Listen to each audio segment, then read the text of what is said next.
my understanding is the vinyl situation has been especially backed up. Oh man, it's bad.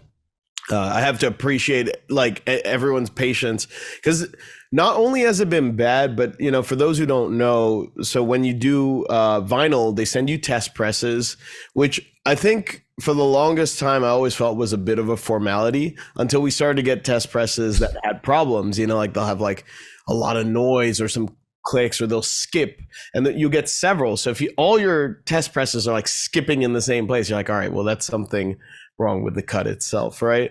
And I don't know exactly what's going on, but ever since we've had this supply shortage, we've also been having a lot more problematic test presses. So now the test presses are more important than ever, because in the past where I could have been like, oh, it's probably fine. Now you're getting these problematic ones, and you got to resolve that and wait even longer. And you're sort of planning everything, as you know, well in advance. And then the lead times, as we've sort of learned the hard way, you'll get people that will tell you, oh, it's 5 or 6 months, which sounds like a lot, but then other people are like, yeah, it'll be a year.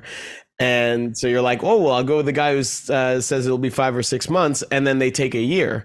Right. So the answer is it takes a year.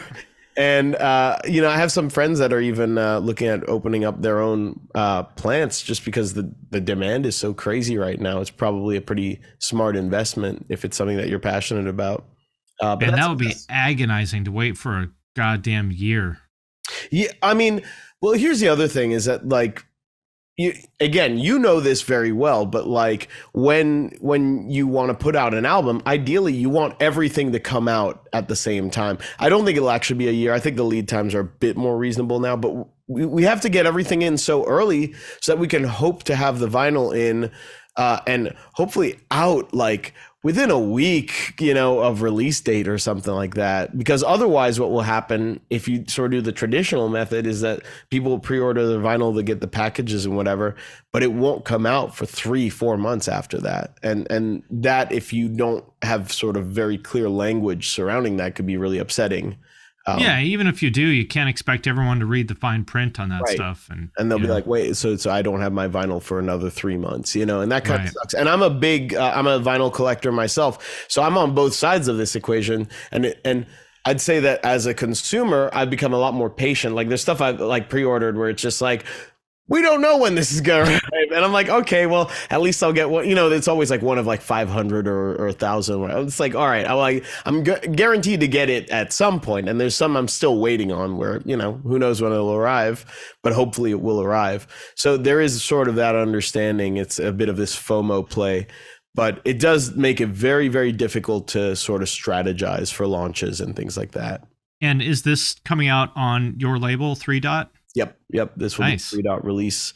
That's what would make the most sense. It's kind of why we started the label, actually, was to have a vehicle to put our Periphery and our side projects out, and it sort of expanded from there, just mainly from curiosity to see what we can kind of do, But yeah, obviously we'll be leading the charge with our own albums. You hear a lot of people say that you don't need a label anymore and you can do everything independent and blah, blah, blah. Which is all true on paper, as long as you are willing and able to do all the work, which I would say most artists either can't or don't want to do all the stuff that you're talking about. That's very well put. It's like they start the sentence, but they don't finish it. So the sentiment is correct. Yeah, you don't need a label. You also don't need a manager. You also you don't need the tour. You don't need to do anything. It's what is the trade-off? And if your time is worth 0 and you have an abundance of it, and you can deal with the stress, and you don't have like a full-time job, and you don't mind putting in the work and doing that stuff, and you sort of have the experience or expertise to know what you're doing so that you're not wasting the time that you do have, sure, you could do it without a label, and you'll see some people work very effectively without a label. But for a lot, or I would say even most bands, there's a lot that a label could bring to the table that they won't even realize is being done. And generally, like, it may be even a little bit of a thankless job, because there's so much stuff happening on the back end that the artists would never even have to interact with.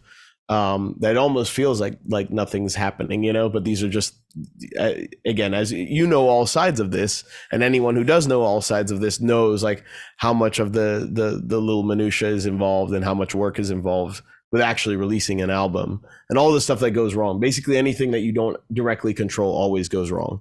Right. If you don't follow up on it, it's guaranteed it's not going to go okay. Exactly.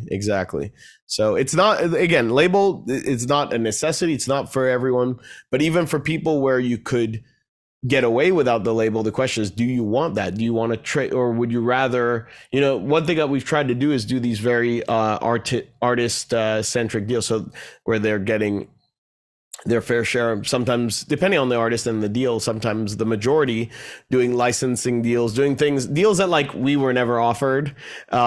Just understanding like that's kind of what's fair in my opinion, and maybe being a little bit of the spoke in the wheels of the industry, and changing the expectation. But with that as your deal, yeah, maybe you won't get quite as much of an advance, but as you know, it's a loan. But then ultimately you might be making very similar amounts of money, from the extra promotion, whatever, right, and not having nearly as much work. So it might actually even be a win-win with the right deal. And people always ask me, they're like, oh, well, should I sign to this label or that label or this label? And this is even before we did our label, but it was like, well, you shouldn't sign to any label, sign the deal. The deal is right. Exactly. There's no, yeah, exactly. Yeah. It depends on the label and who at the label has your back and wants to fight for you. Right.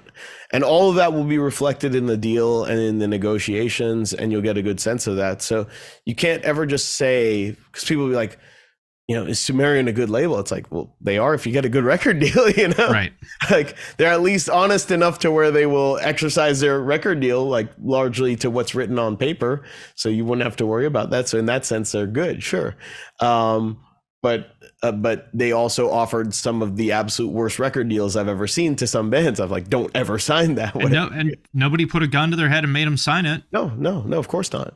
And that's kind of the interesting position. This is what I would love to sort of play counter to a little bit, is the idea that you could offer a band that doesn't fully understand the dynamics of what's going on and how all this works, a record deal, with them thinking that this is some sort of massive step, like we made it.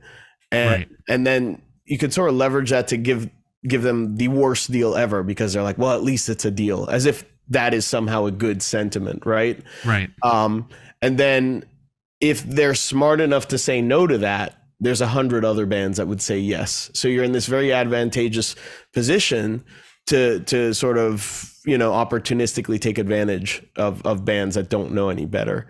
And that's why I don't sort of mind being, as I said, like a bit of a spoke in the wheels to that side of the industry, where we can offer like very aggressive deals to labels, but we're also very picky about who we work. Like, we're not really accepting submissions. It's more like bands we're stoked on, or bands we believe in, or that we're like, oh, that it would be really cool to be part of this and to help that out, and kind of be the label that I wish that we had when we were starting.